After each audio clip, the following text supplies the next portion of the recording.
سرسبز اس گلزار کے یہ پھول ہے عطار کے، مردہ دلوں کو دے جلا، ہادی ہے طلبگار کے، طلبگار کے۔ الحمدللہ رب العالمین والصلاة والسلام علی خاتم النبیین، اما بعد فاعوذ باللہ من الشیطان الرجیم، بسم اللہ الرحمن الرحیم۔ الصلاة والسلام علیک یا رسول اللہ وعلی آلک وصحابک یا حبیب اللہ۔ الصلاة والسلام علیک یا نبی اللہ وعلی آلک وصحابک یا نور اللہ۔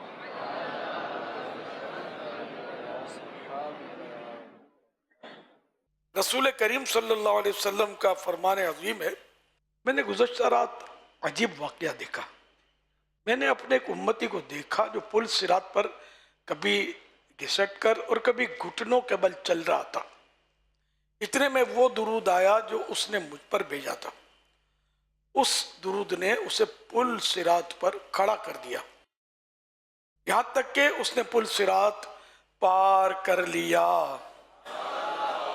صلو علی الحبیب صلی اللہ علی محمد۔ الحمدللہ آج دعوت اسلامی کے سب سے پرانے شعبے مکتبۃ المدینہ کے اسلامی بھائی جمع ہوئے ہیں کراچی میں، اور یہ تو کراچی ہی کے ہیں الحمدللہ، اور ان کے ساتھ کچھ مدنی مشورہ یا مدنی مذاکرہ یا جو کہیں سلسلہ ہے کوئی۔ اللہ کی رحمت ہے کہ ہمارا مکتبۃ المدینہ، اب اس کی تو ہسٹری تو شاید بہت سو کو پتہ بھی نہیں ہوگی، جس طرح یہ شروع ہوا ہے۔ اللہ کا کرم ہے کہ آج تناور درخت بن گیا ہے الحمدللہ۔ میں کچھ اپنے ان مدنی بیٹوں کو مختلف طرح کے مدنی پھول پیش کروں گا، مختلف حدیثیں سناؤں گا، جنہیں کہ ہماری اپنی آخرت کی بہتری کے لیے، کہ ہماری اصلاح کا سامان ہو۔ عظیم تابعی بزرگ حضرت امام حسن بصری رحمت اللہ علیہ نے ایک شخص کو دیکھا کہ وہ ہنس رہا ہے۔ آپ نے فرمایا، اے جوان، کیا تو پل صراط سے گزر چکا ہے؟ اس نے کہا نہیں۔ پھر فرمایا، یعنی کیا تو جانتا ہے کہ جنت میں جائے گا یا دوزخ میں؟ اس نے کہا نہیں۔ فرمایا، پھر یہ ہنسنا کیسا ہے؟ یعنی جب ایسی مشکلات تیرے سامنے ہیں اور تجھے اپنی نجات کا بھی علم نہیں، تو پھر کس خوشی میں ہنس رہا ہے؟ اس کے بعد وہ شخص کسی سے ہنستا ہوا نہیں دیکھا گیا۔ اللہ رب العزت کی ان پر رحمت ہو اور ان کے صدقے ہماری بے حساب مغفرت ہو۔ تو اے عاشقان رسول، ہنسنا اگرچہ جائز ہے، لیکن زیادہ ہنسنا غفلت میں ڈالنے والا، غیر مناسب اور دل کو مردہ کر دینے والا کام ہے۔ غیر ضروری ہنسی سے بچنے کے سبب انشاءاللہ الکریم روحانیت میں ترقی حاصل ہوگی۔ لہٰذا اس سلسلے میں کچھ مدنی پھول قبول کیجئے، کاش ہمیں یاد آخرت کے باب میں سنجیدگی نصیب ہو۔ رسول کریم صلی اللہ علیہ وسلم کا فرمان عظیم ہے، زیادہ مت ہنسو، کیونکہ زیادہ ہنسنا دل کو مردہ کر دیتا ہے۔ زیادہ ہنسنا آخرت سے غفلت کی علامت یعنی نشانی ہے۔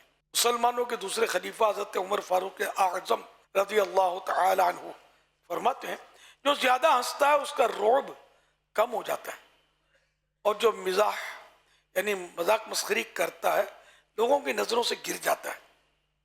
جو کسی کام کو کثرت سے یعنی زیادہ کرتا ہے وہ اسی کے حوالے سے پہچانا جاتا ہے۔ جو زیادہ بولتا ہے وہ زیادہ غلطیاں کرتا ہے، اور جس کی غلطیاں زیادہ ہو جائیں اس کی حیا کم ہو جاتی ہے، اور جس کی حیا کم ہو جائے اس کی پرہیزگاری کم ہو جاتی ہے، اور جس کی پرہیزگاری کم ہو جائے اس کا دل مر جاتا ہے۔ اللہ اکبر۔ ہم غور کریں کہ ہماری پوزیشن کیا ہے، ہنستے ہیں تو کتنا ہنستے ہیں، کس طرح ہنستے ہیں، آیا کسی پر ہنستے ہیں، دل آزار انداز میں ہنستے ہیں، یا ویسے ہی غفلت کے مارے ہنسا ہنسی کرتے ہیں۔ بہت غور کرنے کی ضرورت ہے۔ تو واقعی ان باتوں کی طرف ہماری توجہ نہ ہونے کے برابر ہے۔ کاش ہمارے دلوں کی سختی دور ہو جائے کہ زیادہ ہنسنے سے دل مردہ ہو جاتا ہے، اور بغیر تعجب کے ہنسنے سے، تعجب کے وقت تو بندہ ہنستا ہے، بغیر تعجب ہنسنے سے دل سخت ہو جاتا ہے۔ سخت دلی کی پھر آفتیں جدا ہیں، یہاں تک کہ بعض اوقات ایسا بھی ہوتا ہے کہ اس پر نصیحت بھی اثر نہیں کرتی، روحانیت بھی جاتی رہتی ہے، رقت بھی نہیں ملتی، اور بہت خرابیاں پیدا ہوتی ہیں دل کے سخت ہونے سے۔ تو اللہ پاک ہمیں دلوں کی سختی سے بچائے، اور اپنی یاد سے ہمارے دل معمور کر دے۔ فضول گوئی، بیجا ہنسی اور نفسانی خواہشات کی اتباع سے اللہ پاک ہمیں بچائے۔ ہر طرح کے گناہوں سے ہماری حفاظت ہو، اور کاش ہر دم ذکر و درود میں مشغول رہنے کی سعادت مل جائے۔ وقت ملا، فارغ ہیں تو کچھ نہ کچھ درود شریف پڑھتا رہے بندہ، اللہ اللہ کرتا رہے، اور ذکر و درود میں یعنی کہ مشغول اگر رہے نا، اس کے فوائد بہت ہیں۔ دیکھیں پل صراط سے جو لوگ آسانی سے گزریں گے، وہ ایک روایت میں یہ بھی ہے کہ اللہ کی تقدیر پر جو راضی رہے،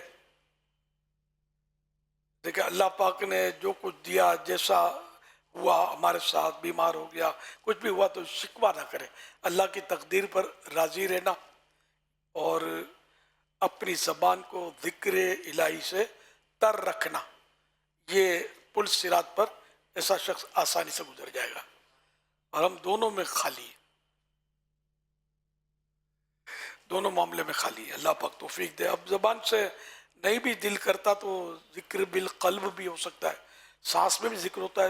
یوں تو اس کے طریقے ہیں جو تھوڑا مشکل بھی پڑتے ہیں۔ آسان ترین طریقہ یہ ہے کہ اگر آپ کوشش کریں تو آہستہ آہستہ انشاءاللہ عادت پڑ سکتی ہے، کہ جیسے بھلے بات کر رہے ہیں، پڑھ رہے ہیں، بیان کر رہے ہیں، اور کہیں بھی کسی حال میں بھی ہے، تو جیسے اوپر جب سانس جائے تو اللہ، نکلے تو ہو۔ اچھا اب پھر تو ایسی صورت ہوگی کہ سانس نکلے نہ نکلے جو بھی ہے، بس وہ اللہ اللہ اللہ سوتے میں بھی انشاءاللہ چلتا رہے گا۔ اگر اس کو بالکل اگر ہم اپنے اوپر نافذ کر دیں تو انشاءاللہ اس کی برکتیں بہت ملیں گی۔ بہت سارے گناہوں سے اس کی برکت سے خود ہی جان چھوٹ جائیے۔ شیطان بھی ذکر اللہ سے بھاگتا ہے، اللہ کے ذکر سے، اور ذکر میں درود شریف بھی شامل ہے۔ درود شریف، تلاوت، دعا، نعت شریف، منقبت، بزرگوں کی باتیں، نیکی کی دعوت، یہ سب ذکر کی اقسام ہیں، خطبہ وغیرہ۔ اللہ توفیق دے۔ ہو گیا قلب ہائے سیاہ، لطف نور خدا کیجئے، قلب پتھر سے بھی سخت ہے، اس کو نرمی عطا کیجئے، جگمگا دیجئے قلب سیاہ، لطف بدر الدجا کیجئے۔ صلی اللہ تعالی علیہ وآلہ وسلم۔ صلو علی الحبیب صلی اللہ علیہ محمد۔ اب کچھ تجارت کے تعلق سے عرض کروں۔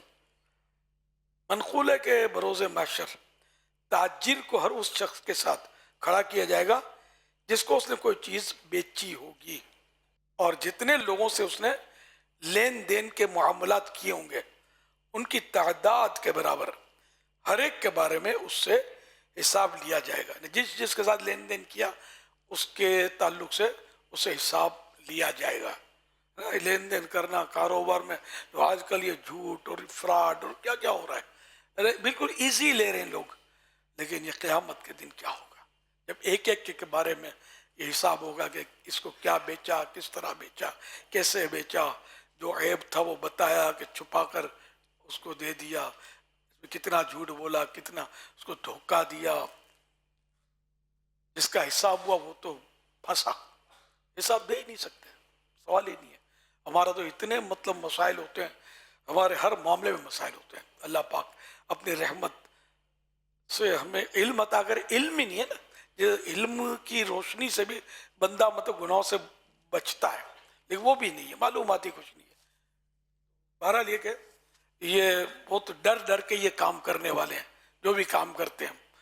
تو یہ کاروبار میں بھی انہیں بس پیسے کماؤ، پیسے کماؤ، لاؤ لاؤ، یہ لگا ہوا ہے. لیکن یہ کہ یہ لاؤ لاؤ، قیامت کے دن جب اس کا حساب دینا پڑے گا نا، تب پتہ چلے گا کتنے 200 ہوتے. تو بخش بے حساب کے ہیں بے شمار جرم، دیتا ہوں واسطہ تجھے شاہ حجاز کا. صلی اللہ علیہ وسلم. ایک بزرگ رحمت اللہ علیہ فرماتے ہیں، میں نے ایک تاجر کو، ایک بزنس مین کو خواب میں دیکھ کر پوچھا، اللہ پاک نے تمہارے ساتھ کیا معاملہ فرمایا؟ جواب دیا، میرے سامنے 50,000 رجسٹر کھول دیے گئے. میں نے پوچھا کیا یہ تمام گناہ تھے؟ جواب دیا نہیں، بلکہ یہ وہ سارے معاملات تھے جو میں نے دنیا میں لوگوں سے کیے تھے، اور جتنے لوگوں سے معاملات کیے تھے ان کی تعداد کے برابر ہر ایک کا ایک علیحدہ رجسٹر تھا. ہر رجسٹر میں میرے اور دوسرے شخص کے مابین یا درمیان ہونے والے تمام معاملات اول تا آخر درج تھے. اب حسد کے بارے میں کچھ، کہ حسد بھی ہمارے بہت پایا جاتا ہے. حسد یہ ہوتا ہے کہ کسی کی دینی یا دنیاوی نعمت کے اس سے چھن جانے کی تمنا کرنا، یا یہ خواہش کرنا کہ فلاں شخص کو یہ نعمت نہ ملے. اس کا نام حسد ہے. یہ بہت ہے. اس کا کاروبار ٹھپ ہو جائے، اس کی آواز بیٹھ جائے. نعت خوان ہے تو دوسرا نعت خوان ہو سکتا ہے کوئی ایسا بھی ہو جو سوچے اس کی آواز بیٹھ جائے. کوئی قاری ہے، اچھا قاری ہے، تو یار اس کی آواز بیٹھ جائے، میری آواز خاص نہیں ہے تو میری طرح وہ ڈیمانڈ نکلے گی. اسی طرح مطلب اس کی دکان اچھی جگہ پر ہے، میری اچھی جگہ پر نہیں ہے، اس کی دکان یہ ہٹ جائے، نقصان ہو جائے تو میری اس کی جگہ دکان چل جائے، آ جائے. یعنی بہت سارے معاملات میں، حسن و جمال میں، دولت میں، مال میں، طاقت میں، ہر چیز میں حسد جو ہے نا یہ داخل ہونے کا امکان رہتا ہے. یہ ہے خطرناک.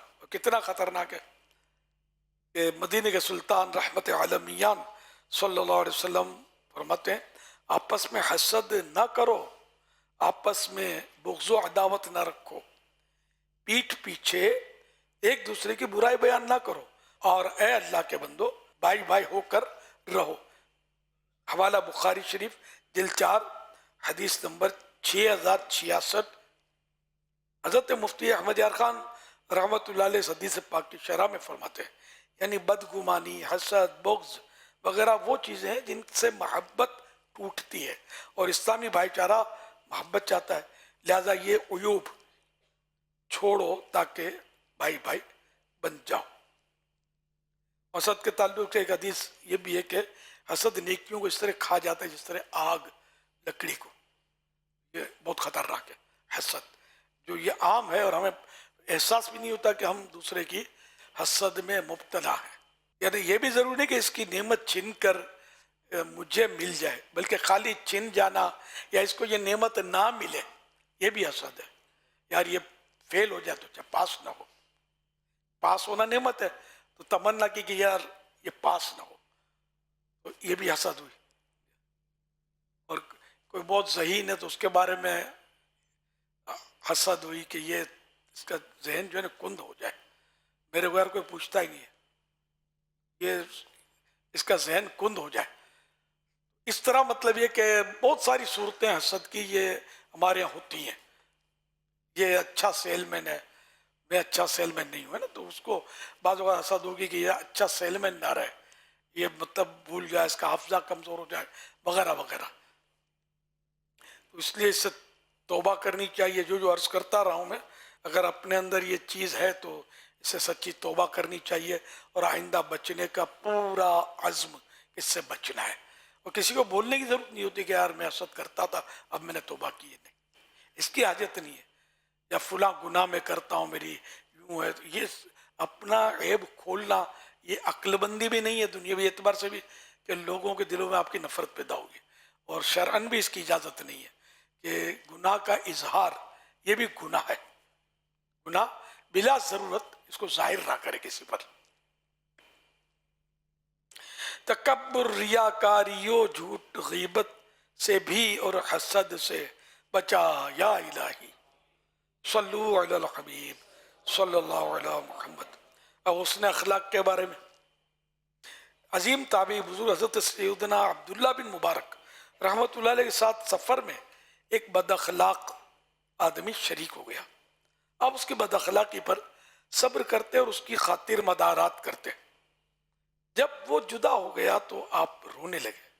کسی نے رونے کا سبب پوچھا تو فرمایا میں اس پر ترس کھا کر رو رہا ہوں کہ میں تو اس سے الگ ہو گیا لیکن اس کی بد اخلاقی اس سے الگ نہ ہوئی. یہ ہمدردی بزرگوں کی. بارگاہ رسالت میں ایک صاحب نے اچھے اخلاق کے بارے میں پوچھا تو آپ صلی اللہ علیہ وسلم نے قرآن کریم کی یہ آیت تلاوت فرمائی. خذ العفو وأمر بالعرف وأعرض عن الجاہلین. پارہ 9 سورۃ الاعراف آیت نمبر 199. آسان ترجمہ ہے قرآن کنز العرفان. اے حبیب معاف کرنا اختیار کرو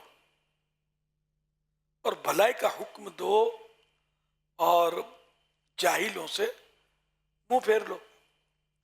پھر ارشاد فرمایا حسن اخلاق یہ ہے کہ جو تم سے قطع تعلق کرے، تم سے تعلق توڑے، تم اس سے صلہ رحمی کرو، اچھا سلوک کرو، اور جو تمہیں محروم کرے تم اسے عطا کرو، اور جو تم پر ظلم کرے تم اسے معاف کر دو. بروز قیامت میزان عمل میں جو سب سے وزنی چیز رکھی جائے گی وہ تقوی اور حسن اخلاق ہے. بارگاہ رسالت میں عرض کی گئی ای الاعمال افضل، یعنی کون سا عمل افضل ہے؟ تو ارشاد فرمایا خلق حسن، یعنی حسن اخلاق. بارگاہ رسالت میں عرض کی گئی یا رسول اللہ صلی اللہ علیہ وآلہ وسلم باعتبار ایمان سب سے افضل مومن کون ہے؟ ارشاد فرمایا احسنہم خلقا، یعنی جس کے اخلاق سب سے زیادہ اچھے ہیں. حضرت عبداللہ بن عمرو رضی اللہ عنہ سے روایت ہے کہ رسول کریم صلی اللہ علیہ وسلم اکثر یہ دعا مانگا کرتے اللہم انی اسألک الصحۃ والعافیۃ وحسن الخلق، یعنی اے اللہ میں تجھ سے صحت، عافیت اور اچھے اخلاق کا سوال کرتا ہوں. اخلاق ہوں اچھے، میرا کردار ہو ستھرا، محبوب کا صدقہ تو مجھے نیک بنا دے. صلو علی الحبیب صلی اللہ علی محمد.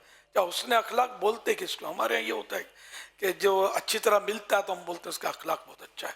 یہ بھی ہے حسن اخلاق کا حصہ ہے، تاہم یہ حسن اخلاق کی تعریف بھی نوٹ کر لیں. حضرت ابوبکر محمد بن موسیٰ واسطی رحمت اللہ علیہ فرماتے ہیں حسن اخلاق یعنی اچھا اخلاق یہ ہے کہ بندہ اللہ پاک کی خوب معرفت یعنی پہچان کی وجہ سے نہ کسی سے لڑے اور نہ کوئی اس سے لڑے. حضرت سہل بن عبداللہ تستری رحمت اللہ علیہ سے کسی نے پوچھا حسن اخلاق کیا ہے، اچھا اخلاق کیا ہے؟ تو آپ رحمت اللہ علیہ نے فرمایا حسن اخلاق کا ادنا درجہ یہ ہے کہ تحمل مزاجی کا مظاہرہ کیا جائے، برداشت کا مظاہرہ کیا جائے، انتقام نہ لیا جائے، ظالم پر شفقت و مہربانی کی جائے اور اس کے لیے دعائے مغفرت کی جائے. ہمارا کیا ہے؟ منہ توڑ دوں گا، کمزور سمجھا ہم کو، چھوڑوں گا نہیں اس کو تمہیں. اور یہاں یہ کہ ظالم پر شفقت اور اس مہربانی کر کے اس کے لیے مغفرت دعا کی جائے، یہ ہمارے بس میں کہا ہے. یہ حسن اخلاق کی تعریفات یہ میں نے بیان کی. اور امام غزالی رحمۃ اللہ علیہ کے نزدیک حسن اخلاق اور بد اخلاق کی تعریف کیا ہے؟ اگر نفس میں موجود وہ کیفیت ایسی ہو کہ اس کے باعث اچھے ایک کام اس طرح ادا ہوں کہ وہ عقلی اور شرعی طور پر پسندیدہ ہوں، عقل بھی اس کو اچھا کہے اور شریعت بھی اس کو اچھا کہے، تو اسے حسن اخلاق کہتے ہیں۔ اور اگر اس سے برے افعال یعنی برے کام اس طرح ادا ہوں کہ وہ عقلی اور شرعی طور پر ناپسندیدہ ہوں، تو اسے بد اخلاقی سے تعبیر کیا جاتا ہے۔ اچھے اخلاق کیسے ملے، حاصل کیسے ہو؟ یہاں تو غصے سے مطلب تمتماتے رہتے ہیں چہرہ ہمارا، ذرا کو مزاج کے خلاف بات آئی تو بس وہ سارا اخلاق ایک طرف، مطلب ہٹ جاؤ، میں اس کو کچا کچا کھا جاؤں گا۔ حضرت امام محمد بن محمد غزالی رحمۃ اللہ علیہ فرماتے ہیں اچھے اخلاق نفس کو مارنے اور مجاہدے کے ذریعے حاصل کیے جا سکتے ہیں۔ اس کی ابتدا اس طرح ہوتی ہے کہ شروع میں افعال بتکلف یعنی اب زبردستی کرنے ہوتے ہیں، پھر بالآخر وہ اس کی عادت بن جاتے ہیں۔ اس سے آپ ایک مثال سے سمجھ سکتے ہیں، ایک شخص ہے جو لکھنے میں مہارت چاہتا ہے کہ میں ایکسپرٹ ہو جاؤں لکھنے میں، تو اس کا طریقہ یہ ہے کہ وہ شروع میں اپنے ہاتھ سے مشق کرے، پریکٹس کرے، اور ایک مدت تک کسی اچھے لکھنے والے کی نقل کرتا رہے۔ ہینڈ رائٹنگ اچھی کرنے کا طریقہ یہی ہے کہ جس کی ہینڈ رائٹنگ آپ کو اچھی لگی تو اس کو سامنے رکھ کر اسی کی طرح حروف بنائے جائیں۔ جیسے کاتب لوگ جو کتاب تو کمپوزنگ ہے، کتابت اب بھی ہے لیکن بہت کم ہو گئی ہے، تو کاتب اسی طرح کتابت سیکھتے ہیں کہ وہ سامنے رکھ کے بالکل اسی طرح مطلب اس کو بنانا ہوتا ہے حرف کو۔ تو اس طرح مطلب یہ کہ ایک مدت تک کسی اچھے لکھنے والے کی نقل کرتا رہے، جب وہ مشق پریکٹس شروع کرے گا تو شروع میں اسے پریشانی کا سامنا ہوگا، لیکن آہستہ آہستہ جب وہ پابندی سے مشق کرتا رہے گا تو یہ اس کے نفس میں راسخ ہو جائے گا، مضبوط ہو جائے گا، یہاں تک کہ وہ اچھا لکھنے کا عادی بن جائے گا۔ تو اسی طرح اچھے اخلاق کرنے کے لیے بھی خود کو زبردستی آمادہ کرنا ہوگا۔ جہاں کوئی بھول ہو گئی، غصہ آ گیا، اس کو جھاڑ دیا، گلے پڑ گئے کسی کے تو گالی نکل گئی منہ سے، تو اب جو جہاں جہاں گناہ ہوا وہاں تو توبہ فرض ہے، توبہ کرنی ہے۔ اگر حق تلفی کسی کی ہوئی، کسی کو ڈانٹ دیا تو اب اس کی دل آزاری ہوئی اور یہ ناحق ڈانٹا اس کو، تو اب یہ کہ اس کی توبہ بھی ہوگی اور اس سے معافی بھی مانگنی ہوگی۔ کسی کو گالی نکالا، اب وہ کمزور آدمی ہے بیچارہ، بعض ہوگا تو مسکرا کر چلا جائے گا، لیکن وہ آپ کے شر سے مزید بچنے کے لیے مسکرا رہا ہے، خوشی سے نہیں مسکرا رہا ہے کہ گالیاں مجھے پسند ہے اور گالیاں دو مجھے مزہ آتا ہے، ایسا کچھ بھی نہیں ہے۔ تو یہ کہ اس سے معافی بھی مانگنی ہوگی، اس کو راضی کرنا ہوگا۔ خالی اب سب کے سامنے تو اس کو 2 ٹکے کا کر دیا بیچارے کو، برا بھلا کہہ کر، اب پھر کان میں کہہ دیا سوری، تو یہ کافی نہیں ہوتا، اس کے دل میں اترنا پڑے گا، اس کے دل سے یہ بات جاتی رہے۔ جو ہم نے جس طرح کی اس کی تذلیل کی، جس طرح کا انداز اس سے اختیار کیا، اسی طرح یعنی کہ معافی مانگنی ہوگی، زیادہ سے زیادہ معافی مانگنی، جتنا زیادہ تکلیف دی اتنا زیادہ اس سے ایسے انداز اختیار کرنا ہوا کہ وہ سیٹ ہو جائے، اس کا دل جو ہے نا ہمارے سے مطمئن ہو جائے، اور ایسا کرنا بہت مشکل ہے۔ بولنا کہنا آسان ہے، معافی مانگنے کے لیے کوئی چھوٹے باپ کا ہونے کے لیے کوئی تیار ہی نہیں ہے۔ ہما خان آفتاب است میں سورج ہوں، ہر ایک کا مطلب گویا یہی انداز ہے۔ اگر کسی کو جھاڑ دیا، لتاڑ دیا، اب جیسے آپ کا یہ کام دھندا، جو بھی کام دھندا کہیں یا مکتبۃ المدینہ، اس میں بھی ایسا ہوتا ہوگا کہ جو اوپر ہوتا نیچے والے کو جھاڑتا ہوگا، تیرے شرم نہیں آتی یار، اتنے عرصے سے کام کرتا ہے، کون سی کتاب کہاں رکھی ہے پتہ ہی نہیں تجھے، اس طرح بائنڈنگ ہوتی ہے۔ یہ دیکھ کاغذ مڑا ہوا تو نے ڈال دیا، پھنس گیا، مشین خراب ہو گئی، کیا تیرا باپ اس کو ادا کرے گا پیسے؟ ہے نا، اس طرح کی گفتگو رف ٹاکنگ جس کو بولتے ہیں یہ ہوتی ہوگی، برابر کا دل دکھتا ہوگا اگلے کا۔ آپ بھول نہیں کرتے، کبھی غلطی نہیں کی آپ نے، نہیں بھی کی تب بھی آپ کو اجازت کس نے دی کہ آپ جس کو چاہے جھاڑ دیں اور اس کو بیچارے کی مطلب بے عزتی کر دیں, سب کے سامنے تذلیل کر دیں. عزت نفس تو ظاہر بچے کی بھی ہوتی ہے, سب کی ہوتی ہے. ایک بہت ہی کمزور غریب ترین آدمی ہوگا, اس کی بھی عزت نفس ہے. اور ہم جب سب کا احترام کرنا سیکھ لیں گے, لوگوں کی حیثیت کے مطابق اس کو مان دیکھنا سیکھ لیں گے, تو اس سے کیا ہوگا کہ ایک تو ان کے دل خوش رہیں گے ہم سے, اور ہم کو بھی عزت ملے گی اس سے. لوگوں کی نظر میں ہم بھی اچھے ہو جائیں گے. ورنہ جو بد زبان ہوتے ہیں نا, لوگ بھلے ان کو سلوٹ کرتے ہیں. اب کوئی پولیس کا افسر جا رہا ہے مثلا, اور لوگ جانتے ہیں اس کو کہ یہ بڑا مسئلے کرتا ہے, اس سے تو جو بگاڑے وہ کہیں کا نہ رہے, تو اس کو لوگ سلوٹ کریں گے, سلامیاں دیں گے. یہ سمجھے گا میری عزت بہت ہے. تیری عزت نہیں ہے. تیرے شر سے بچنے کے لیے تجھے لوگ سلامیاں دیتے ہیں. تو سیٹ سے اتر, یہی تجھے ڈھونڈتے ہوں گے کہ اب ہاتھ میں آئے. تو یہ ایک میں جنرل بات کر رہا ہوں. تو اس طرح مطلب کوئی ایسا ہے تو اگر, تو آپ بھی اگر اس طرح کریں گے نا, تو کل آپ کی سیٹ بھی جائے گی, سمجھے. وَتُعِزُّ مَن تَشَاءُ وَتُذِلُّ مَن تَشَاءُ, کہ اللہ پاک جس کو چاہتا ہے عزت دیتا ہے, جس کو چاہتا ہے ذلت دیتا ہے. تو اگر آج آپ کو اللہ نے عزت دی ہے, 4 آدمیوں پر آپ بڑے ہوئے, تو اس کا مطلب یہ تھوڑی کہ یار آپ جب چاہیں اس کو بیچارے کو ذلیل کرتے رہیں. یہ کچھ نہیں بولے گا, لیکن بعض اوقات وہ ایسا انتقام لے گا کہ آپ کی نسلیں یاد کریں گی. ایک واقعہ اپنے خرادر کی طرف کا ہے, مجھے خرادر کے ہی اسلام بھائی نے بتایا تھا, سچا واقعہ کہہ کر. اب وہ میں اپنی یادداشت سے اپنے الفاظ میں عرض کروں گا. ایک نوجوان تھا, وہ سادہ سادہ تھا بیچارہ, سیدھا سادہ تھا. تو جو لڑکے والے ہوتے ہیں نوجوان, گلی میں ذرا جو دادا گر ٹائپ کے, اور وہ اس کو چھیڑتے رہتے تھے. جب چاہتے تھے اس کا مذاق اڑاتے تھے, اور وہ بیچارہ چپ چاپ چلا جاتا تھا. آخر کب تک تنگ آ گیا کہ یار جب چاہتے ہیں میرے کو ذلیل کرتے ہیں. اب اس نے کیا کیا, کہیں سے پشتن پیدا کی, وہ کھوپڑی ہوں گئی اس کی, میں اس کو چھوڑوں گا نہیں, جب دیکھو یہ مجھے ذلیل کرتا ہے. وہ کہہ لگاتا ہے میرے اوپر دیکھ کر. اس نے اس کو فائر کر دیا. فائر کرتے تو کر دیا, اب کیا کرے, پولیس تو پکڑ لے گی. یہ بھاگ گیا, اور آخر کار اس نے ٹیم بنا لی اپنی بدماشوں کی. یہ دھندے شروع کر دیے اس نے. وہ سیدھا سادہ نوجوان ہوتا تھا, شریف آدمی تھا, لیکن اس کو حالات نے ایسا بنا دیا. تو یہ بھی ہوتا ہے مطلب معاشرے میں. بعض اوقات چھوٹے چھوٹے لڑکے قتل کر دیتے ہیں, اس کے پیچھے کوئی داستان ہوتی ہوگی. کوئی اپنی ماں کو مار دیتا ہے, کوئی باپ کو مار دیتا ہے. بعض اوقات اس کے پیچھے بھی داستانیں ہوتی ہوں گی کہ ظلم ہوتا ہوگا. ماں بھی بعض اوقات ظلم کرتی ہے, باپ بھی بعض اوقات ظلم کرتے ہیں. بات پر جھاڑتے ہیں, بات پہ تنگ کرتے ہیں, بات پہ مارتے ہیں اولاد کو. بعض ماں باپ ایسے ہوتے ہیں. پھر بعض اوقات یہ ہو سکتا ہے اولاد اس سے انتقام لیتی ہو. لینا نہیں چاہیے, جس نے کیا غلط کیا. لیکن ایک بات بولتا ہوں کہ یہ معاشرہ ہے. ہمارے یہاں تو بچوں کی جیل ہے کراچی میں, لنڈی کی طرف.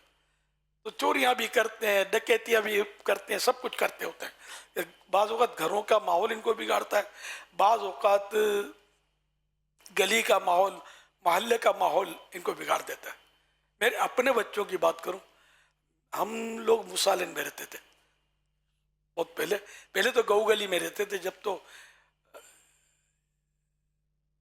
بچے ایک بچی شاید ہوئی تھی, تو بہت چھوٹے تھے. پھر ہم نے مسالن میں ٹرانسفر ہو گئے, مکان لے لیا. اب محلہ جو ہم کو ملا تھا, اب آج کل کے محلے جو بھی ہیں, تو بہرحال یہ کہ ہمارے بچوں کو ہم لوگوں نے محلے میں کھیلنے نہیں دیا کبھی. جو کھیلنا ہے گھر میں, کھلونے گھر میں, جو بھی. الحمدللہ مطلب یوں ہمارے بچے گالیوں سے اور اس طرح کی دادا گیریوں سے اور بچ کر نکل گئے اللہ کی رحمت سے. اور باقی جو بچے ان گلیوں میں کھیلتے ہیں نا, کھلنڈروں کے ساتھ اور آوارہ اور گالی گلوچ والے لڑکوں کے ساتھ, پھر وہ بچے جو ہے نا, جو گھروں میں آپ بہت سو کو تجربہ ہوگا. تو اللہ پاک کی رحمت بس ہمارے شامل حال رہے. تو میں نے اسے مطلب بات پر بات نہیں لی, میں نے عرض کیا کہ اس طرح ہمیں اگر بری صحبت سے بھی بچائیں گے نا اپنی آل کو, اولاد کو, اپنے آپ کو, تو کئی برائیوں سے ہم بچ کر نکل سکتے ہیں, بچے ہوئے رہ سکتے ہیں. تو بہرحال لے کے سب کو عزت دیں جو عزت کے قابل ہے. انزل الناس منازلہم, لوگوں سے ان کی منزلوں, ان کے منصبوں کے مطابق سلوک کیا جائے، حدیث پاک ہے. تو انشاءاللہ اس طرح کریں گے تو ہماری زندگی اچھی گزرے گی. اللہ پاک آپ سب کو سلامت رکھے. اور یہ مکتبۃ المدینہ تو ہمارا صحیح دعوت اسلامیہ ایک طرح سے دل ہے، میں دل کہتا ہوں اس کو، کیونکہ میں نے اس کے ذریعے جو نیکی کی دعوت عام ہوئی ہے نا، اس کا شاید آپ کو بھی اندازہ نہیں ہوگا، اتنی عام ہوئی ہے نیکی کی دعوت. مثال کے طور پر فیضان سنت کس نے چھاپی؟ مکتبۃ المدینہ نے چھاپی. مفتی اہل سنت مفتی قاسم صاحب کا نام سنا ہے؟ سب نے سنا ہوا ہے، سمجھے. انہوں نے فیضان سنت میں علم کا باب پڑھ کر ان کو شوق ہوا علم حاصل کرنے کا، حفظ قرآن بھی کیا، اور پھر اس وقت جامعات المدینہ تو تھے نہیں، انہوں نے پڑھا. پھر میں گیا تھا ان کے شہر، کوئی دورہ تھا اپنا پنجاب کا، تو فیصلہ آباد، تو وہاں ملاقات ہوئی، اور وہ بہت تعریف ہوئی ان کی کہ بہت ذہین ہے. ایک بار حدیث پڑھتے ہیں دوبارہ ان کو پڑھنے کی ضرورت نہیں ہوتی، یاد ہو جاتی ہے ان کو. درس سے نظامی کر چکے تھے اور دورہ حدیث دوبارہ کر رہے تھے. یہ میری ملاقات ہوئی، میں ذہین بہت ہیں، یار یہ اپنے کو چاہیے. میں نے ان کے والد صاحب ذمہ دار تھے، مرحوم اللہ غری کی رحمت کرے، دعوت اسلامی کے ذمہ دار تھے. تو میں نے ان لوگوں کی دعوت، مجھے جو یاد پڑتا ہے، جس کے گھر ٹھہرا تھا کھانے پہ بلا لیا. میں ان کے والد کو بولا کہ یہ بچہ میرے کو دے دو، بولا لے جا. یہ ہاتھوں ہاتھ بات کرتا ہوں، لے جاؤ. ہاتھوں ہاتھ میں نے اس کو پکڑ لیا. اور اب اگلا جو سفر تھا میرا شاید ملتان شریف کا تھا، بٹھا لیا میں نے گاڑی میں اس کو، چلو ابو نے دے دیا ہے، یہ بھی چل پڑے. پھر یہاں جامعۃ المدینہ اب تو شروع ہو چکے تھے اپنے، میں نے جامعۃ المدینہ کے جو بڑے تھے اس وقت استاذ، ان کے حوالے کر دیا کہ اس کو پالش کرو، بچہ بڑا ذہین ہے. اور یوں آج یہ مفتی اہل سنت ہے. نکلے کہاں سے؟ مکتبۃ المدینہ. دل ہے نا مکتبۃ المدینہ. اس طرح آپ کی کتاب میں پڑھ پڑھ کر نہ جانے کتنے لوگ گناہوں سے توبہ کر لیتے ہوں گے، کتنے نمازی بن جاتے ہوں گے، اور کتنے دعوت اسلامی کے ماحول سے وابستہ ہو جاتے ہوں گے. یہ اپنے کو ظاہر سب کا تو پتہ نہیں چلتا. تو یہ آپ کا بہت اہم مطلب شعبہ ہے. یہ آپ لوگ مکتبہ بولتے ہو، اس سے تھوڑا مجھے اختلاف ہے، لفظ مدینہ مائنس کر دیتے ہو. مکتبہ مکتبہ کرتے ہیں نا، مکتبے تو ہزاروں ہیں یار. ہمارا سب سے منفرد مکتبہ ہے، مکتبۃ المدینہ اس کا نام ہے. تو یہ کوشش کریں مکتبۃ المدینہ. جامعۃ المدینہ والے بھی جامعہ بولتے ہیں، مدرسۃ المدینہ والے مدرسہ بولتے ہیں. یہ تو ہزاروں ہیں. ہمارا لفظ مدینہ یہ ہمارا اعزاز ہے، الحمدللہ ہماری پہچان ہے، ہماری شان، ہماری آن مدینہ ہے. تو یہ لفظ مائنس نہ کیا جائے. کوشش کر کے مکتبۃ المدینہ کی عادت ڈالی جائے کہنے کی. ابھی آپ نے ایک جملہ ارشاد فرمایا باپا کہ سب سے پرانا شعبہ دعوت اسلامی کا، تو کیا یہ کہہ سکتے ہیں کہ اولین شعبہ؟ مجھے یاد پڑتا یہی ہے. یعنی وہ اس طرح ہوا تھا کہ پہلے جب میں بیانات کرتا تھا مسجدوں میں، پھر تھوڑا اور کھلے تو شاید چوک میں بھی بیانات شروع ہوئے تھے. شروع میں پتہ نہیں، آپ تو تب حیدرآباد میں ہوتے تھے، تو آپ کے یہاں بھی آنا تو ہوتا تھا، تو بیانات ہوتے تھے اور بس وہ ہوا میں. اب ایک عیسائی بھائی نے کہا کہ یار یہ بیانات جو ہے نا یہ محفوظ ہونے چاہیے. اب اس وقت وہ ٹیپ ریکارڈر ہوتے تھے، محفوظ ہونے چاہیے، اور اس کی وہ کیسٹیں بننی چاہیے، اور اس کے ذریعے بھی ترقی ہو سکے، یعنی یہ بیان آگے بھی بڑھیں، اور جو نہیں آتے اپنے سننے کے لیے وہ بھی سنیں.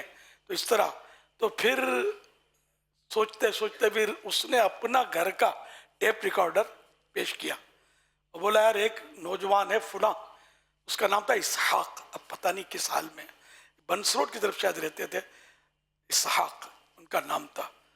تو بولا یار یہ ہوشیار ہیں اور شریف ہیں، تو شاید ان کو ہم نے 800 روپے ماہانہ تنخواہ پر رکھا، اور گھر میں کچھ کیسٹ ڈب کرتے تھے، بناتے تھے وہ، اور وہ ہم نے غالباً سیل کرنا شروع کی. پھر ہم نے سوچا کہ وہ باپو شریف بھی ہمارے ساتھی تھے، تو باپو شریف سے مشورہ کرتے ہیں، یہ ہوشیار ہے، یہ کوئی اچھا مشورہ دیں گے. ان دنوں دعوت اسلامی وہ اتنی اسٹیبلش نہیں تھی. باپو شریف سے میں نے بات کی کہ یوں یوں ہم نے شروع کیا ہے, تو انہوں نے بھی حوصلہ افزائی کی اور بولا یار ایسا کرتے ہیں اپنے شہید مسجد میں ایک دکان لے لیتے ہیں. تو شہید مسجد میں ہم نے, جو اب بھی ہمارے پاس ہے, تو وہ دکان ہم نے بھاڑے پہ لی کرائے پر, اور اس میں کیسیٹیں بیچنی شروع کی.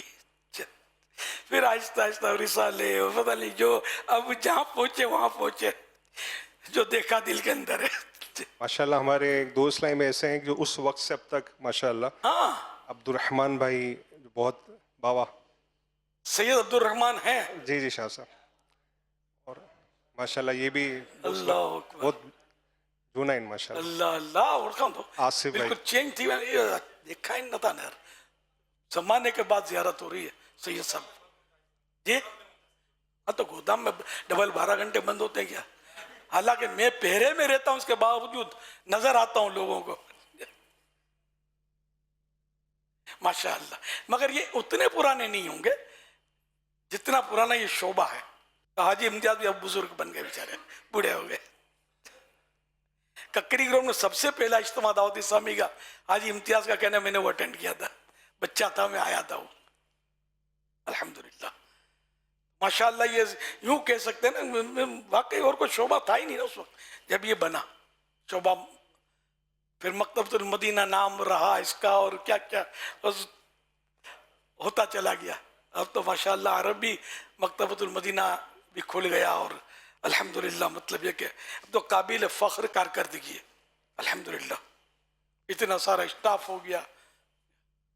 یہ کراچی کا ہے. یہ ہاں خالی کراچی کا, لاہور میں بھی, اور ہر تقریباً شہروں میں, کئی بڑے بڑے شہروں میں تقریباً 51 شاخیں ہماری 51 پاکستان, 51 اور 40 سے زائد ہند میں ہیں, 40 سے زائد. اور اس طرح یو کے میں 2 ہیں, دبئی میں, عرب امارات میں, مسقط میں, امریکہ میں, یورپ میں کئی مقامات پر الحمدللہ. پھر پرائیویٹ بستے الگ لگتے ہیں جی تقریباً 60 سے زیادہ پرائیویٹ مکتبے پاکستان میں, جی جو پرائیویٹ مکتبۃ المدینہ کے نام سے, جی. یعنی وہ بستے نہیں, دکانیں باقی. اچھا پھر یعنی انہوں کہیں نے کہیں مسجدوں کے باہر بستے پر بھی جی وہ تو سینکڑوں ہے بابا. وہ ہاں اسلامی بھائی خود اپنے جی طور پہ. جی سبحان اللہ الحمدللہ. تو یہ آپ کے مکتبے کو غیر اہم نہ سمجھیں آپ, بہت اہم ہے. یہ کتابوں کے ذریعے وہ دین پھیلا ہے. ہمارے سامنے قرآن کریم کتابی صورت میں ہمارے سامنے تشریف فرما ہے. نازل اس طرح نہیں ہوا ہے نا, بعد میں جمع ہوا, اور پھر یہ کہ اس طرح وہ اب پرنٹ ہو کر ہمارے پاس جلوے لٹا رہا ہے, اپنی برکتیں دے رہا ہے. پھر حدیثوں کی کتابیں اور سب کتاب مائنس ہو نہیں سکتی. اسلام کی خدمت کا بہترین شعبہ ہے کتاب. الحمدللہ. سب سے پہلی کتاب کس نے لکھی؟ جو جواب دے تو 100 روپے دوں گا, نہیں دیے تو جیب میں رکھ لوں گا واپس. اب مکتبۃ المدینہ آپ کا, کتابوں میں پلنے بڑھنے والے آپ, تو سب سے پہلے کتاب کس نے لکھی ہے نا؟ معلوماتی سوال ہے. حضرت آدم علیہ السلام نے مٹی شریف پر, اب ان کا مبارک ہاتھ لگ گیا تو شریف ہو گئی نا. مٹی کو گیلی مٹی کر کے پھر اس کو مطلب لکھ کر اس طرح, مطلب یہ شروع کی کتاب عربی اور سریانی زبان میں, دونوں زبانوں میں آپ نے شروع میں کتابیں لکھی. پھر یہ آگے یہ کام چلتا گیا اور کتابوں میں ترقی ہوتی گئی, یہاں تک کہ سب سے پہلے کاغذ پر کس نے لکھا؟ پھر 100 روپے نکالتا ہوں. آپ تو کاغذوں میں تو پلتے بڑھتے ہیں یار, ریٹ ہائی ہوتے ہیں, کبھی نیچے آتے ہیں, بڑھتے ہیں, کتابیں مہنگی ہوتی ہیں. حضرت یوسف علیہ السلام نے سب سے پہلے کاغذ پر کتاب لکھی الحمدللہ. مفتی احمد یار خان صاحب رحمۃ اللہ علیہ نے تو یوسف علیہ السلام کو کاغذ کا مجد لکھا ہے, کہ انہوں نے مجد میں نے ایجاد کرنے والا, کہ سب سے پہلے کاغذ حضرت یوسف علیہ السلام نے بنایا, ایجاد کیا. اب اس وقت جو صورت حال ہو کاغذ کی, اب آہستہ آہستہ اس کے انداز بدلتے جا رہے ہیں. تو پہلے چھلکوں پر درخت کے چمڑوں پر اس طرح کی چیزوں پر بھی پتھروں پر لکھی جاتی تھی کتابیں. چلو کوئی نہیں لیا 100 روپیہ تو میں جیب میں رکھ لیتا ہوں, بچ گئے میرے پیسے. اب یاد رہے گا نا سب سے پہلے کس نے کتاب لکھی؟ کاغذ پر کس نے لکھی؟ ماشاءاللہ. مکتبۃ المدینہ کا نام ہو سکتا ہے میں نے رکھا ہو لیکن مجھے یاد نہیں ہے. اس وقت ہم ہی لوگ ہوتے تھے. لفظ مدینہ ہمارے یہاں بہت رائج تھا, اب بھی ہے الحمدللہ. تو وہ ہر اس نام میں وہ لفظ مدینہ آپ دیکھو تقریباً شعبوں میں اب دار المدینہ, چینل تو مدنی چینل. تو اس طرح مطلب یہ کہ اب اسے کنفرم یاد نہیں ہے, اغلب گمانے کے میں نے رکھا ہوگا. اب اس وقت تو کوئی نہ لکھت پڑھت نہ فائل اور کوئی نہ کمپیوٹر کا نظام بھی اپنے پاس نہیں تھا. پہلی فیضان سنت بھی وہ کاتب سے لکھوائی تھی. صلو علی الحبیب صلی اللہ علی محمد. حضور آصف امان اللہ عرض کر رہا ہوں, اور ایز چیف آپریٹنگ آفیسر الحمدللہ مکتبۃ المدینہ کو میں دیکھ رہا ہوں. میرا سوال یہ ہے, حضور آپ فرماتے ہیں کہ مکتبۃ المدینہ دعوت اسلامی کا دل ہے, تو یہ کس طرح مکتبۃ المدینہ دعوت اسلامی کا دل ہے؟ دل اہم ہوتا ہے نا, بدن کا اہم جز ہے دل, تو یوں مکتبۃ المدینہ دعوت اسلامی کا اہم حصہ ہے, جس کی ابھی آپ نے میں نے فوائد اور کچھ خصوصیات بتائی. تو یہ یوں مطلب یہ اس کا دل ہے کہ اگر یہ مائنس ہو جائے تو دعوت اسلامی کے لیے سمجھے دل نکل جائے تو بندہ جی نہیں سکتا. تو یہ اہم ترین ہے. شروع میں جو بیانات کرنے پڑتے تھے مجھے, تو جس طرح میں کیا بتاؤں کو میں کس طرح تیاری کرتا ہوں گا بیانات کی, اتنا یقین مانے دشوار ہوتا تھا. کیونکہ اب کتابیں تو ہوتی تھی, کتابیں علماء سنی علماء کی بھی ہوتی تھی, لیکن عام طور پہ عقائد پر کتابیں بہت ہوتی تھی. لیکن جو میں چاہتا تھا کہ ان لوگوں کو کس طرح میں نے عوام کی نفسیات کو پرکھ کر بات کرنی تھی. ان کو لانا ہے نماز کے لیے, ان کو سکھانی ہے سنتیں, پانی پینے کا طریقہ, کھانا کھانے کا طریقہ, جنازے کو کندھا دینے کا طریقہ, تو ناخن کاٹنے کا طریقہ. یہ سنتیں بتا کر ان کو قریب کیا, اور ان کی ضرورت بھی ہے ظاہر. تو یہ کہاں سے لائیں؟ بہار شریعت سے مل جاتا تھا مواد, تو بہار شریعت سے نکالا. تو فتح رضویہ شریف بھی ابھی ذرا اتنی یہ مشکل کتابیں کہ اس سے بیان کا مواد نکالنا آسان نہیں ہے. بہار شریعت سے کافی میں نے استفادہ کیا, 16ویں حصے سے خاص کر کے. اور نمازوں کا طریقہ, جنازے کا طریقہ, یہ سب بہار شریعت میں موجود ہے. تو ان سے مجھے فائدے ہوتے تھے. لیکن بہرحال بیان, خوف خدا پر, موت کا بیان, قیامت کا بیان, کتابیں اتنی ملتی نہیں تھی. نہ میری اتنی مطلب کوئی وسیع نالج تھی, نہ وسیع کوئی مطالعہ تھا, نہ کتابوں کے نام پتہ تھے. تو یوں بڑی دشواری ہوتی تھی, اور بس وہ جوں توں کر کے میں اپنا کام چلاتا تھا. اور اب اللہ کی رحمت سے دعوت اسلامی نے ایک سے کتابیں اصلاح اعمال کے تعلق سے المدینۃ العلمیہ تیار کرتا ہے. چھاپتا تو مکتبۃ المدینہ ہے, مکتبۃ المدینہ نہ ہو تو یہ کتابیں استعمال نہیں ہو سکتی. تو یوں ایک سے ایک بیانات کو سارے مبلغین جو ہے نا اس وقت مکتبۃ المدینہ کے محتاج ہیں. ایک طرح سے اپنے دیکھیں کہ یہ اسی سے کتاب لے کر انہوں نے بیان کرنا ہوتا ہے, کیونکہ ہم نے بھی ان پر پابندیاں رکھی ہیں کہ زبانی نہیں کرنا ہے, زبانی بیان نہیں کرنا ہے, یہ غلطیاں کرتے ہیں. تو پھر بھی کرتے ہیں بات, لیکن ہماری طرف سے تاکید ہوتی ہے کتاب سے دیکھ کر جو ہمارے علماء نے لکھا وہ بیان کرنا ہے تاکہ بھول نہ ہو. تو یوں مکتبۃ المدینہ اس کے بغیر چارہ نہیں ہے. دعوت اسلامی کا ہر فرد, اس طرح بھائی ہو اس طرح بہن ہو, دعوت اسلامی کے مکتبۃ المدینہ کا ضرورت مند ہے کسی نہ کسی حوالے سے, یہ اس سے مطلب ریلیٹڈ ہے. تو یہ ہو گیا ایک دل کی ایک تعریف. پھر پورے بدن کو بلڈ جو ہے نا دل سپلائی کرتا ہے, اور اگر یہ پراپر کام نہ کرے تو ناک انگلی کے ناخن تک اگر یہ بلڈ نہ پہنچا تو پھر انگلی ناکارہ ہو جائے گی. تو پھر ہر جگہ اس بلڈ کا پہنچانا یہ دل کا کام ہے. تو اگر یہ پراپر پمپنگ نہیں کرے گا, پراپر ورکنگ نہیں کرے گا, تو جسم کے کسی حصے میں بلڈ نہیں پہنچا تو خدا نہ خواستہ وہاں کچھ فالج نہ ہو جاوے. تو یوں دل کا یہ کام ہے کہ ہر جگہ تو اس لیے اس کی پمپنگ اور اس کا کام کرنے کا طریقہ جو ہے نا وہ بالکل ایسا ہونا چاہیے کہ ہر جگہ بلٹ پہنچا دے. تو یہ ہے دل. اس میں سمجھ جاؤ آپ بہت کچھ بول رہے ہیں. نہیں پرفیکٹ طریقے پر کام کرنا اور مین اس کی پھر آگے چل کے سیل میں نہیں. یہ اہم ہے کہ کتاب جہاں سے چھپی نکلی بائنڈنگ جو بھی ہوا اب یہ لوگوں کے ہاتھوں میں جاتی ہے. مکتبۃ المدینہ کا جو شاپ ہے جو اب آپ شاپ بولتے ہیں ہم دکان بولتے ہیں تو دکان سے جو آئی تو وہ جائے گی لوگوں کے ہاتھوں میں.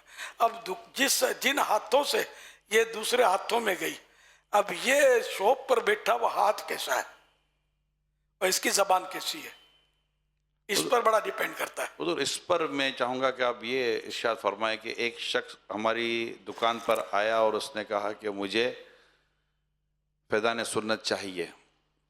تو ہمارا جو اسلامی بھائی ہے سیلز مین وہ فیضان سنت کے ساتھ ساتھ اسے 3-4 کتابیں اور کیسے دے سکتا ہے اور کیا اسے کتاب دینے کے ساتھ ساتھ یہ بھی کرنا چاہیے کہ اسے اس کے پڑھنے کی بھی ترغیب دلانی چاہیے اور دوسرے اسلامی بھائیوں کو بھی لا کر مکتبۃ المدینہ پر لا کر یہ کتابیں بکوا سکیں. تو یہ سیلز مین یہ سب کچھ کر سکتا ہے یا کرنا چاہیے؟ کپڑے کے سیل مین سے سیکھنا چاہیے. یوں یہ ذرا کیا دام ہے اس کا تو وہ اٹھائے گا تھان کھولے گا دیکھو یہ ڈھیر لگا دے گا تھان کھول گئے. اب گاہک بولے یار پوچھ کے پھنس گئے اب نہیں لیں گے تو یہ مارے گا. اب دیکھو لڑائی کرے گا کہ یہ سارے تھان میں نے کھول دیا تو لیتا نہیں ہے. اب آپ سمجھ گئے ہوں گے. تو اسی طرح مطلب ایک کتاب اس نے فیضان سنت ذرا دکھا نہیں. اب چونکہ یہ دینی ادارہ ہے نا تو اس میں شاید یہ سب بھی ہوتا ہوگا. میرے سے سست بھی گھس جاتے ہوں گے نہیں ہے حالانکہ وہ کہیں چھپی بھی ہوگی دبی بھی ہوگی نظر نہیں ہے خلاص ہو گئی ہے یہ بھگا دیا. تو ایسا نہیں کرنا ہے بلکہ ڈھونڈنا ہے. آپ میڈیکل اسٹور پر کبھی آپ کو واسطہ پڑا ہو آپ دوا لینے جاتے ہوں گے تو وہ آپ کو بولے گا یہ تو نہیں ہے دوسری کمپنی کی ہاں میرے پاس سیم فارمولا آپ یہ لے جائیں. اچھا اب اگر آپ بھی چالاک ہوئے نا تو آپ بولیں گے یار جو ڈاکٹر نے لکھا ہے وہی دے دو ورنہ آپ منڈا جائیں گے اس سے. تو یہ ہر ایک جن کا پرسنل وہ ہوتا ہے نا کاروبار تو وہ اس طرح کی ترکیبیں کرتا ہے. یا مطلب یہ کہ نجی ادارے جو ہوتے ہیں پرائیویٹ ادارے دکانیں اور تو اس میں سیٹ کے خوف سے یا وہ کسی بھی حوالے سے وہ اس طرح کا خیال رکھتا ہے یا اس کی تربیت ایسی ہوتی ہوگی. تو یہ دینی اداروں میں تھوڑا اس کی کمزوری رہتی ہے. اب یہ تو بہت پہلے فارمولے دیے ہوئے ہیں جو حاجی عمران نے ابھی چھیڑا نا اس بات کو میرے ذہن میں تھا ویسے ہی کہ یہ بھی عرض کروں گا موقع کی مناسبت سے.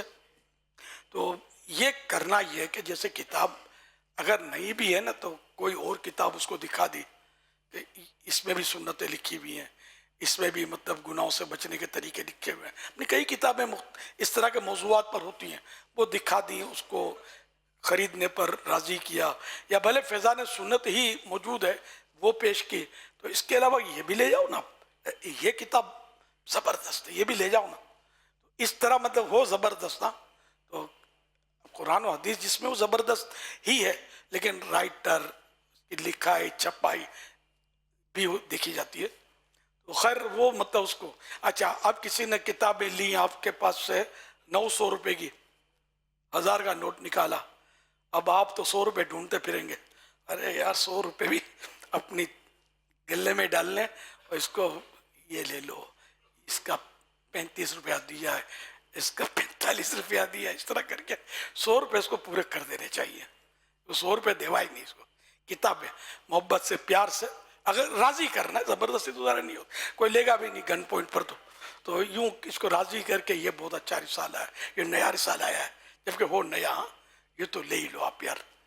تو اس طرح اہل محبت ہوگا تو وہ لے لے گا. تو یہ 100 روپے کی سیل آپ کی بڑھ گئی اور ریزگاری دینے کی زحمت سے آپ بچ گئے. تو یہ آپ کو کرنا آپ یعنی کہ لوگ جب پیسے کمانے کے لیے کرتے ہیں آپ ثواب کمانے کے لیے کریں تو دینی ادارہ ہے. اب اس کی آمدنی بڑھے گی تو میری جیب میں کیا جائے گی یا کس کی جیب میں جائے گی. تو آپ کی دعوت اسلامی کا ہی بھلا ہے اس میں سمجھے. اور ذرا اتنا اسٹاف ہے اور خرچے بھی تو کروڑوں روپے سالانہ اس کے خرچے مکتبۃ المدینہ کے. تو آپ کو مطلب یہ سب کرنا چاہیے. اور بات مسکرا کر نہیں ہے یہ نہیں, واقعی نہیں ہے تو آپ کو زحمت تو ہوگی, آپ ذرا فون نمبر دے دیں, میں انشاءاللہ آپ کو ترکیب بنا کر میں آپ کو فون کرتا ہوں, یا کل آ جائے گی, آپ کل ضرور آئیے گا اور فون نمبر لے لیا اور اس کو کال کی کہ آپ آ گئی یہ کتاب لے جائیے. یہ کریں گے تو کام ایسا بڑھے گا کہ مدینی طرف اڑے گا. باقی نہیں ہے کہ اگر جان چھڑاؤ گے نا تو پھر نہیں ہے یہ اپنی ڈکشنری میں ہونا نہیں چاہیے. لا اپنی زبان پر نہ ہو, سب ہے ہمارے پاس, انشاءاللہ ملے گا آپ کو, نہ آ جائے گا. اور جب کہ واقعی آ جائے گا ایسی صورت ہو تو اپنے دوسری شاخ سے منگوا لیجیے. جو بھی اپنا طریقہ کار ہے وہ ویئر ہاؤس میں تو بہت کچھ ہوتا ہے, تو ویئر ہاؤس سے ویریفائی کروا لی, اتنی کتابیں اور لے کر وہ رکھ لی شاپ پر اپنی. یہ اگر آپ کو یہ شاید سنا ہوگا آپ نے, جو اس طرح کا سیل مین ہوتا ہے نا وہ وانٹیڈ ہوتا ہے. یہ دکانوں پر کپڑے وغیرہ کی دکانوں پر سنا ہے کہ جو اس طرح کا سیل مین ہوتا ہے کہ وہ سب کو ٹکا دے گا, جو گنجے کو کنگھی بیچ دے, گنجے کو کنگھی بیچ دے. سر پہ گھما ہو سکتا ہے, دم کر کے گھمائے گا تو بال آ جائیں گے. تو وہ جو ہے نا اس کی ویلیو زیادہ ہوتی ہے, دوسرے دکاندار اس کو تنخواہ زیادہ دکھا کر کھینچ لیتے ہیں بعض اوقات. تو ایسے بن جاؤ مگر کھٹنا نہیں ہے. میں امامت کرتا تھا, مجھے بھی اچھی جگہ پہلے آفر وغیرہ میں نہیں گیا. شہید مسجد تھا میں جب, بڑی مسجد, یہ اپنی شان کے خلاف ہے یار, اپنے پیسوں کے پجاری تھوڑی ہے اپنے یار. یہ محاورہ ہے نہ, پیسوں کے پیچھے خوار کیا ہونا تھا یار. ہم وفادار بنے, دعوت اسلامی ہمارے باپ کی ہے یار. کہ مطلب بالکل یعنی اس سے ایسی وفا کریں کہ اپنے گھر کا نقصان ہوتا ہو تو ہو, میرے مکتبۃ المدینہ کا نقصان نہیں ہونا چاہیے. اور بھائی آپ نے جو بات ارشاد فرمایا نا اپنے تعلق سے, امجدیہ میں پڑھتا تھا اور میرے سامنے اساتذہ کی تنخواہ آتی تھی بابا, وہاں مہینہ پورا ہوتا تھا.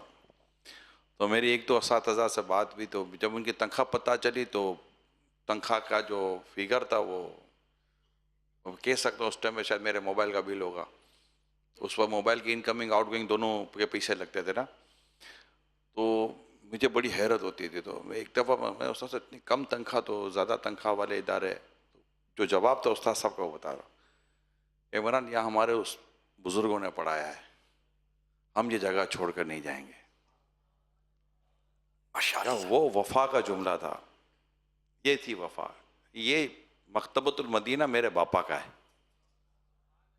یہ میری دعوت اسلامی کا ہے. میں نے مکتبۃ المدینہ کو سیڑھی نہیں بنایا کہ یہاں پر کوئی تجربہ لوں گا, اپنی پرفارمنس بناؤں گا, اپنی کارکردگی بناؤں گا, اور 4 جگہ پر سی وی ہوگی, بلاوا آیا تم چلو نہ چلو, میں چلا دوسری سیڑھی پہ پاؤں رکھا, نکل کے دوسری جگہ پر. یہ پروفیشنلز کہلانے والوں میں بات ہوگا, ہر کوئی ایسا نہیں ہوتا. پروفیشنلز کہلانے والوں میں ہوتے ہیں. کبوتر کی مثال دی جاتی ہے, یہاں سے تھوڑی سی آفر کا ٹھا آواز آئی فوراً اڑ گئے. تو ہمیں اپنا ادارہ چھوڑ کر نہیں جانا چاہیے. اور بسا اوقات کیا ہوتا ہے کہ ہم پھر کہتے ہیں کہ ہمیں اب اتنا تجربہ ہوا کہ کہاں ہے آپ کو. اب اسی ادارے نے ہمیں بنایا, منوایا, بغیر پیسے, بغیر ٹریننگ, بغیر کچھ لیے. جب ہمیں رکھا تب ہم کچے کورے تھے, یہیں پر ہمیں اس ادارے نے بنایا. اب بننے کے بعد جب ہمیں بن گئے, اب کہتے اب میری ویلیو یہ ہونی چاہیے تھی. تو ہمیں اپنے ادارے کا احسان ماننا چاہیے کہ یہ بہت ہمارے لیے اس ادارے نے بڑے کام کیے. زندگی پر اس کے لیے ہمیں اپنی وفا ناٹ فار سیل, وفا بکتی نہیں ہے, جو بک جائے وہ وفا کیسے. ماشاء اللہ. حضرت مولانا قاری مصلح الدین صاحب رحمۃ اللہ علیہ بہت مشہور ہیں آپ اپنے کھارادر اور ان علاقوں میں خاص کر. یہ ان کے پیر صاحب کے نام پر دارالعلوم امجدیہ, یہ بغیر تنخواہ کے تدریس فرماتے تھے. یہاں تک کہ اب یہ عمر بھی بڑھی آپ کی, اور پھر پہلے مکان تو تھا یہ مستودین گارڈن کی مسجد کے پاس ہی گھر تھا, گیا ہوں اس میں, پہلے کی بات ہے. پھر یہ انہوں نے مکان لیا اپنا دھورا جی کالونی غالباً, وہاں مکان لیا. پھر بھی پڑھاتے تھے, بولا میرے پیر صاحب کے نام کا یہ ہے, اور یہ مطلب اس کو چھوڑتے نہیں تھے, اور غالباً آخری عمر تک آپ پڑھاتے رہے, یہاں تک کہ آپ کو دل کا اٹیک ہوا اور وفات بعد میں ہو گئی, لیکن یہ چھوڑا نہیں, نہ کسی اور مدرسے میں گئے. یہ میں نے مطلب ان کو دیکھا ہے. تو یہ واقعی ایسے وفادار تھوڑے ہوتے ہیں ویسے, ورنہ وہ تھوڑا پیسہ دیکھا تو بعض لوگ لڑک جاتے ہیں. مفاد پرستی نہیں ہونی چاہیے. پیسہ بھی دے گا بابا, کچھ کہنا سننا ہوگا. اداروں میں کہنا سننا ہوتا رہتا ہے. اچھا, اس میں بعض ایسے ہوتے ہیں جنہوں نے کبھی کہیں نوکری کی نہیں ہوتی. تو مجھے ایک ہمارے ایک اسلامی بھائی ہے جو اجیر ہیں, انہوں نے مجھ سے کوئی اس طرح کی بات کی ہوگی ہمارے کسی شعبے کے بارے میں. میں نے ان کو پوچھا کہ آپ نے کہاں کا جاب کیا؟ بولا کہیں نہیں کی. میں نے کہا کہیں کرو تو پتہ چلے کہ دعوت اسلامی میں جاب کرنا کتنی رسپیکٹ کا کام ہے. دوسری جگہوں پر تو آدھی تنخواہ کام کی, آدھی تنخواہ گالی کی ملتی ہے. ایک سمجھانے کے لیے کہہ رہا ہوں. تو یہاں تو اللہ کا شکر ہے, نیکی کرنے کا موقع بہت ملتا ہے, ثواب کمانے کا موقع بہت ملتا ہے. گناہوں سے بچ کر روزگار کمانے کا موقع دعوت اسلامی دیتی ہے. اور اس میں اگر ہم اپنا پلس کرتے ہیں, ویلیو ایڈیڈ اپنی سروسز دیتے ہیں, اور اس کے لیے کوئی اجرت نہیں لیتے, تو الحمدللہ یہ تو ہمارے لیے آخرت کے لیے ذخیرہ ہو جاتا ہے, خزانہ ہو جاتا ہے. اللہ ہمیں وفادار رکھے. صلو علی الحبیب صلی اللہ علی محمد. بابا میرا نام محمود شیخانی ہے. کس طرح ہم کم پیسوں میں قناعت کے ساتھ زندگی گزار سکتے ہیں؟ اور جو ایک سوال دوسرا تھا کہ مکتبۃ المدینہ کا جو مال ہے وہ مال وقف ہے, تو اس سے متعلق ہمیں کیا خیال رکھنا چاہیے؟ اجیر کو کس طرح خیال رکھنا چاہیے؟ اچھا, اب کیا اتنی تنخواہ ہے کہ وہ فاقے ہو رہے ہیں؟ بے روزگاری بھی تو ہے نا. تو اگر آپ کہیں اور جائیں گے جہاں آپ فیسلٹیز زیادہ ہوتی ہے, تو وہ کام بھی زیادہ لے رہے ہوتے ہیں, ہے نا.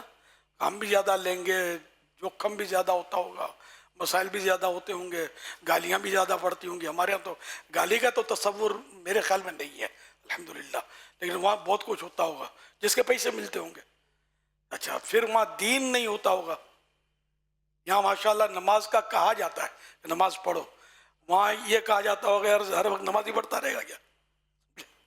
تو الحمدللہ مطلب ہمارے یہاں کے ماحول میں, وہاں کے ماحول میں آخر یار اس کی بھی تو قیمت ہے نا, بلکہ یہ تو انمول ہے, سچی بات یہ ہے. تو اب گزارا تو دیکھیں, اگر مہینے کے لاکھوں کمائیں تب بھی نہیں ہوتا, جن کا نہیں ہوتا وہ روتے ہی رہتے ہیں. تو اللہ پاک قناعت کی توفیق دے. ہم بچپن میں ایک مطلب وہ پویم یاد کی تھی بچپن میں, The pigeon said coo, what shall I do? I have not enough food for a family of 2. Foolish bird, said the hen, my family is 10 and we all live like gentlemen. کبوتر اڑ کے بولو ادھر ادھر چلے جاتا ہے, ذرا دانے کی کھنکھناہٹ سنتا ہے تو, لیکن مرغی اپنے بچے لے کر کہیں نہیں جاتی, وہ دھول میں سے دانے تلاش کرتی رہتی ہے, وہ پیٹ بھرتی ہے. اس کا ترجمہ یہ کہ کبوتر نے, پیجن کبوتر نے کہا کہ ہم کبوتری اور کبوتر دو فرد ہیں, دو افراد ہیں, اور ہمارے پاس زیادہ غذا نہیں ہے, کیا کریں؟ تو اس پر یعنی اس گلے شکوے پر مرغی نے بولا کہ بیوقوف چڑیا, بیوقوف پرندے, فلش برڈ, میرے تو 10 بچے ہیں, ہم تو جینٹل مین کی طرح رہتے ہیں, خوش رہتے ہیں. تو یہ سمجھانے کے لیے تو جتنا روزی مقدر ہے اتنی ملے گی, نہ اس سے کم ہوگی نہ زیادہ ہوگی. دانے دانے پہ لکھا ہے کھانے والے کا نام. آپ حضرات کے مکتبے پر ایک کتاب ملتی ہے مکتبۃ المدینہ پر, اس میں لکھا ہے کہ ایک بنگلہ دیش میں کوئی شخص کھانا کھا رہا تھا, مالدار آدمی تھا. کھاتے کھاتے غالباً اس کے دماغ میں کھانے کا دانہ چڑھ گیا. اب اس نے بڑا علاج کیا لیکن وہ دانہ نہیں نکلا, اب وہ تکلیف اٹھاتا رہا, یہاں تک کہ اللہ نے اس کو حج نصیب کیا, حج کے لیے پہنچا. وہاں مطلب غالباً مکہ شریف میں اس کو کہیں بیٹھا ہوا تھا کہ چھینک آئی, زوردار چھینک آئی نا, تو وہ دانہ نکل گیا ناک کے ذریعے. ایک کبوتر فوراً لپکا, اس نے وہ دانہ قبول کر لیا, نگل لیا. تو اعلیٰ حضرت نے یہ سمجھایا ہے کہ دانے دانے پر لکھا کھانے والے کا نام, کہ اس کبوتر کے مقدر میں یہ دانہ تھا اور کسی نے نہیں کھانا تھا اس کو. تو دیکھو کیا سنبھالنے کا انتظام ہوا کہ اس آدمی کے دماغ میں وہ دانہ سنبھل کر رہا یہاں تک کہ اس کبوتر کے پیٹ میں پہنچا جس کے نصیب میں وہ غذا تھی. تو یوں مطلب یہ کہ اگر یہ ذہن بن جائے نا ہمارا, جتنا ہمارے مقدر میں اتنا ملے گا, زیادہ ملے گا نہیں. اب ہم زیادہ کی ہائی وے میں چلے جائیں, وہ زیادہ مل بھی گیا, وہ ڈاکٹر لے جائے گا, کبھی ڈاکو لے جائے گا, کبھی کوئی لے جائے گا. یہ بھی تو ہو سکتا ہے کہ ہماری تھوڑی تنخواہ اور ہم اللہ رسول کی محبت میں پڑے رہیں, تو اس کی وجہ سے کئی بیماریوں سے بچے ہوئے ہوں, کئی خرچوں سے ہم بچے ہوئے ہوں. ہمیں نہیں سمجھ پڑے گی اس کی, لیکن عین ممکن ہے. جیسے دعا ہے, دعا کی وجہ سے آنے والی مشکلیں حل ہوتی ہیں, ٹل جاتی ہیں مصیبتیں آنے والی. ہمیں نہیں پتا ہوتا کہ آنے والی ہے. مثال کے طور پہ ابھی ہم نے دعا مانگی اللہ کی بارگاہ میں, اور ہم نکلے, اسکوٹر اسٹارٹ کی اور گھر پہنچ گئے. اب یہ ہمیں نہیں پتا تھا کہ اگر ہم دعا نہ مانگتے تو ایکسیڈنٹ ہونے والا تھا اور ٹانگ ٹوٹنے والی تھی. ہم بچ کر یہاں آ گئے. دعا قبول نہیں ہوتی یار, دعا قبول نہیں ہوتی. یہ قبول ہوئی نا, ہمیں نہیں پتا, رب کو پتا ہے. تو آنے والی مشکلیں بھی ٹل جاتی. تو اسی طرح ہو سکتا ہے کہ ہمارا اس میں اگر اخلاص ہے, یہ نہیں کہ یار کہیں نوکری تو ملتی نہیں, بے روزگاری ہے, اب چھوڑ دیں گے تو پھر بھوکے مریں گے, پڑے رہو نا یار, یہ نہیں. یعنی واقعی اللہ اور رسول کی رضا کے لیے اگر کوئی اس طرح نیکی کا جہاں کام ہوتا ہے تو وہاں اگر پڑا رہے اور واقعی کم تنخواہ اور کہیں سے آفر بھی اس کو وہ نہیں جاتا تو بڑے ثواب کا حقدار. جیسے ابھی ماشاءاللہ ہم نے سنا کہ ایسے بھی اسلامی بھائی ہیں کہ جن کو آفر کی گئی ہے نا زیادہ تنخواہ کی, میری تنخواہ مت بڑھاؤ, مجھے پورا ہو جاتا ہے. 3 اسلامی بھائی ہیں, کمال ہے یار, 3 ایسے اسلامی بھائی ہیں. تو یہ ماشاءاللہ بڑی بات ہے نا کہ بڑھانے کے لیے بھی تیار نہیں ہے. کیا بات ہے یار. اب ایسے تو ظاہر لاکھوں میں ہوتے ہیں, ورنہ تو حل میں مزید کا بورڈ سب نے لگا رکھا ہے, زیادہ چاہیے لاؤ لاؤ, پڑی ہوئی ہے. اچھا, دوسرا ہے کہ انہوں نے کہا وقف کا یہ کیا کیا احتیاطیں کرنی ہے. تو اس میں تو واقعی وقف کے جو املاک ہوتی ہے نا, اس کو فائدہ تو پہنچانے کی اجازت ہوتی ہے, نقصان پہنچے ایسا کام نہیں کرنا ہوتا. اور وقف کی کوئی چیز اپنے صرف میں نہیں لانی, اپنے استعمال میں. یہاں تک کہ جیسے کہ آپ کا مکتبۃ المدینہ اللہ سلامت رکھے, اس میں قرآن کریم رکھا ہوا ہے. آپ بولو کہ عربی گاہک تو آ نہیں رہے, میں ذرا تلاوت کر لیتا ہوں. آپ بیٹھ کر تلاوت کرنے لگے تو یا کوئی دینی کتاب اٹھا لی اور اس کو پڑھنے لگے مکتبۃ المدینہ کی, واپس رکھ دیں گے, آپ لے نہیں جائیں گے, اس کو رکھ دیں گے, لیکن اس کی شرعن اجازت آپ کو نہیں ملے گی. ایک تو یہ کہ آپ ان کتاب کو پڑھ نہیں سکتے. اگر آپ یہ پڑھیں گے تو یہ مستعمل ہو جائے گی, استعمال شدہ ہو جائے گی. اور استعمال شدہ یہ بیوع کا جو باب ہوتا ہے, لین دین کاروبار کا, خرید و فروخت کا, تو اس میں یہ عیب شمار ہوتا ہے, کوئی چیز استعمال ہو گئی.